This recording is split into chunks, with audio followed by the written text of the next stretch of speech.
સુરત શહેરના મોટા વરાછામાં mobile tower મુદ્દે સ્થાનિકોનો ઉગ્ર વિરોધ। સુરતના મોટા વરાછા વિસ્તારમાં આવેલા શિવધારા ચોક ખાતે આજે સ્થાનિક રહેવાસીઓએ ઉગ્ર વિરોધ નોંધાવ્યો હતો।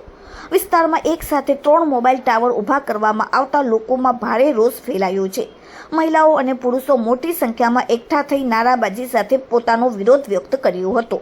સ્થાનિકોનો આક્ષેપ છે કે શિવધારા ચોક પાસે આવેલા સુરત મહાનગરપાલિકાના ખુલ્લા પ્લોટમાં અસામાજિક તત્વોનો ત્રાસ વધી રહ્યો છે। મોબાઈલ ટાવર સ્થાપનના કારણે અહીં અજાણ્યા લોકોની અવરજવર વધી હોવાને કારણે વિસ્તારમાં અસુરક્ષાની લાગણી ફેલાઈ છે। ખાસ કરીને મહિલાઓ માટે ઘર બહાર નીકળવું પણ જોખમરૂપ બન્યું હોવાનું સ્થાનિક મહિલાઓએ આક્ષેપ કર્યો છે।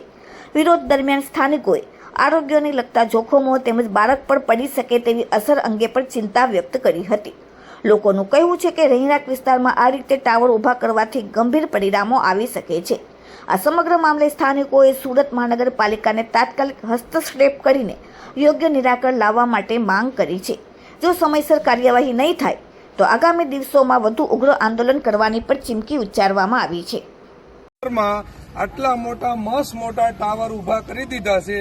લોકોને કોઈ પરવાનગી, કોઈ પૂછ્યા, કોઈ પરિપત્ર કે કોઈ પણ પ્રકારનું અહીંયા બોર્ડ મારવામાં આવ્યું નથી। માત્ર ને માત્ર ઉલ્લુ બનાવી કે પાણીની ટાંકી કે પાણીનો બોર કરવાનું કહેવાય કઈ અને અહીંયા મોટા ટાવર ઊભા કર્યા। આજે રેસિડેન્ટ લોકોને એટલું બધું નુકસાનકારક છે।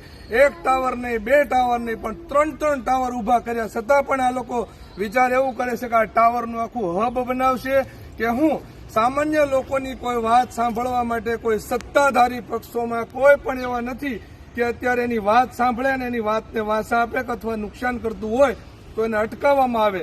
રાત્રે પણ આ લોકો રાત્રે ઊભા કરી જેમ ચોરી છુપેથી કામ કરતા હોય એવી રીતે કરી અને આસપાસની સ્વસ્તિક સોસાયટી છે, કામેશ્વર સોસાયટી છે, વિલા બંગલોઝ છે, આવી અનેક સોસાયટીના રહીશો બહેનો સાથે અહીંયા ઊભા છે। અહીંયા ખુલ્લેઆમ રાત્રે પણ દારૂ પીવે છે, રાત્રે ટક કરીને અવાજ એટલો બધો પહોંચાડે છે અને ગંદકી ખુલ્લેઆમ ટોયલેટ ખુલ્લામાં જાય છે। આ રેસિડેન્ટની વિસ્તારની અંદર તમે જોઈ શકો છો, બેનું દીકરીઓ માતાઓ સાથે અહીંયા રહેતા હોય છે અને આટલું બધું અહીંયા ગંદકીનો જરા ભાઈ વિડીયો બતાવજો।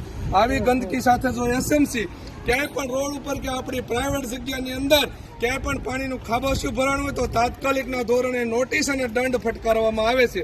તો આનો દંડ ભરવા માટે કોણ જવાબદાર, કોણ? આજે આ લોકો બધા ટાવર હટાવવા માટે અહીંયાથી ઊભા છે। ટાવર ચાલુ હજી થયા નથી પણ એમના અધિકારીઓ ક્યારેય ધ્યાન આપતા નથી, ખોટું બોલીને આવા કામ કરી રહ્યા છે।